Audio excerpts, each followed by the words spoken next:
नमस्कार दोस्तों, स्वागत है आपका हमारे YouTube channel the horror diary पर, जहां आपको मिलेंगी ऐसी डरावनी कहानियां जो आपके दिल की धड़कन को बढ़ा देंगी। आज की कहानी एक रेडियो स्टेशन पर काम करने वाले व्यक्ति की है, जिनका नाम कबीर है और उन्हें यह काम करते हुए कई साल हो चुके हैं। तो अब मैं आपको ये कहानी कबीर की जुबानी सुनाता हूँ। लेकिन हमेशा की तरह कहानी शुरू करने से पहले मैं आपसे कहना चाहता हूं कि कहानी तो आपने बहुत सुनी होगी, लेकिन आज मैं आपको जो कहानी सुनाने वाला हूं उसे सुनकर आपको बहुत डर लगने वाला है और साथ में डर से सामना भी होने वाला है। और अगर आप इस चैनल पर नए हैं तो चैनल को सब्सक्राइब जरूर कर लें, ताकि आप भी द हॉरर डायरी का हिस्सा बन सकें और आने वाली वीडियो आप तक आसानी से पहुंच जाए। तो ज्यादा समय न लेते हुए जल्दी से अपनी कहानी को शुरू करते हैं। मेरा नाम कबीर है, पेशे से रेडियो जॉकी हूं। रेडियो मेरी जिंदगी का सबसे बड़ा हिस्सा है, शायद इसलिए क्योंकि इसमें आवाजें होती हैं और कुछ आवाजें ऐसी होती हैं जो चाहकर भी पीछा नहीं छोड़ती। करीब 2 साल पहले जब मैं अपनी पिछली जॉब खो चुका था, एक अजीब ईमेल आया। सब्जेक्ट लाइन थी, your voice is needed RJ Kabir, sender voice 16.4 FM, location Kaladar, Himachal Pradesh. कोई वेबसाइट नहीं, कोई सोशल मीडिया अकाउंट नहीं, बस एक ऑफर लेटर और ट्रेन की टिकट। दिलचस्प बात यह थी कि उस स्टेशन का नाम मैंने पहले कभी नहीं सुना था। मैंने सोचा चलो ट्राई करते हैं, क्या पता नई शुरुआत हो। कालादार एक छोटा, शांत और ठंडा कस्बा था। टैक्सी ड्राइवर ने जैसे ही सुना कि मैं वॉइस FM स्टेशन जा रहा हूं, उसका चेहरा सफेद पड़ DDH गया। वो बोला, साहब वो जगह तो बरसों से बंद है, वहां लोग जाते नहीं, आवाजें आती हैं। मैंने हंसते हुए कहा, अरे बाबा अब खुल गया होगा, नई ज्वाइनिंग है मेरी। उसने मुझे जंगल के एक मोड़ पर उतार दिया। सीढ़ियां थीं, टूटी हुई, काई जमी हुई। ऊपर एक पुरानी बिल्डिंग खड़ी थी, लेकिन जैसे ही अंदर गया सब नया था। चमकदार studio, live mic, on air sign जल रहा था। एक चिट्ठी रखी थी, RJ Kabir, welcome, you go live tonight, midnight to 4 AM। मैंने माइक ऑन किया। नमस्कार दोस्तों, आप सुन रहे हैं वॉइस 106.4 FM और मैं हूं आपका होस्ट कबीर। सुनने में सब सामान्य लग रहा था, लेकिन फिर पहला कॉल आया। तुम आ गए। एक महिला की धीमी सी आवाज थी।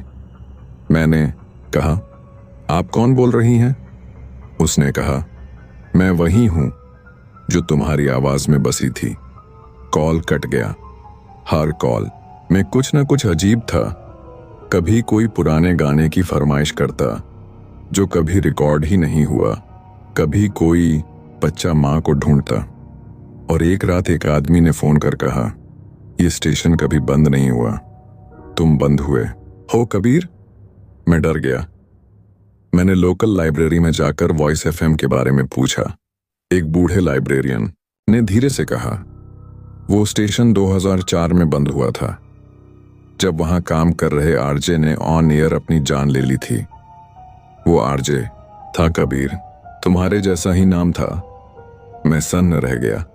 रात को मैंने फिर माइक ऑन किया। इस बार डर के साथ लाइट्स अपने आप फ्लिकर करने लगी, रिकॉर्डिंग टेप अपने आप चलने लगे, और फिर वो आवाज आई, कबीर क्यों लौट आए? तुमने वादा किया था कि अब आवाज नहीं उठाओगे। मैं चिल्लाया, तुम कौन हो? हम वो हैं जो कभी रुके नहीं, आवाजें जो रुकती नहीं। एक रात मुझे एहसास हुआ, माइक पर जो आवाज जा रही है वो मेरी नहीं है। मैं बोलता था, मगर जो सुनाई देता था वो कोई और था। लोग शिकायत करने लगे कि शो डरावना हो गया है, आपकी आवाज में चीखें हैं, बैकग्राउंड में कोई और बुदबुदा रहा है। मैंने एक रात अपनी ही रिकॉर्डिंग चुपचाप सुनी। उसमें मेरी आवाज के साथ साथ और भी बहुत सारी आवाजें थीं। कुछ हंसती थीं, कुछ रोती थीं, कुछ गाने गाती थीं, सब आवाजें उन लोगों की थीं जो कभी वॉइस एफएम से जुड़े थे, मर चुके थे।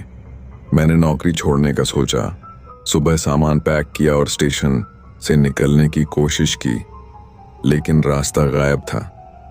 हाँ, सच में रास्ता ही नहीं था। जंगल शुरू होता था लेकिन कहीं जाता नहीं था। स्टेशन के अंदर एक कमरा था जो हमेशा बंद रहता था, उस दिन खुला मिला। भीतर एक पुराना टेप चल रहा था जिसमें सिर्फ एक ही बात बार बार रिकॉर्ड थी, आरजे कबीर लाइव, और माइक पर धड़कन सुनाई देती थी। धीरे धीरे वो धड़कन मेरी धड़कन से मेल खाने लगी। अब मुझे समझ आने लगा था, मैं अब उस स्टेशन का हिस्सा बन चुका था। कोई फर्क नहीं पड़ता मैं कब वहां पहुंचा, शायद मैं कभी वहां से निकला ही नहीं था। हर रात मैं अब ऑन एयर होता हूं, लेकिन अब कॉल्स नहीं आते, अब बस आवाजें आती हैं। कभी रात को अगर आप रेडियो ऑन करें तो ध्यान से सुनिएगा, 106.4 FM पर शायद मेरी आवाज मिले, या उन लोगों की जो अब आवाज बन चुके हैं। बस एक बात याद रखिएगा, ये आवाजें कभी बंद नहीं होती। अगर आपको ये कहानी पसंद आई या डर ने आपके रोंगटे खड़े कर दिए, तो इस डर को जिंदा रखने के लिए द हॉरर डायरी को सब्सक्राइब जरूर करें।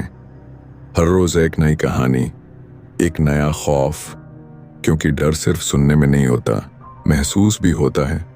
सब्सक्राइब करें और तैयार रहें अगली रात की दस्तक के लिए।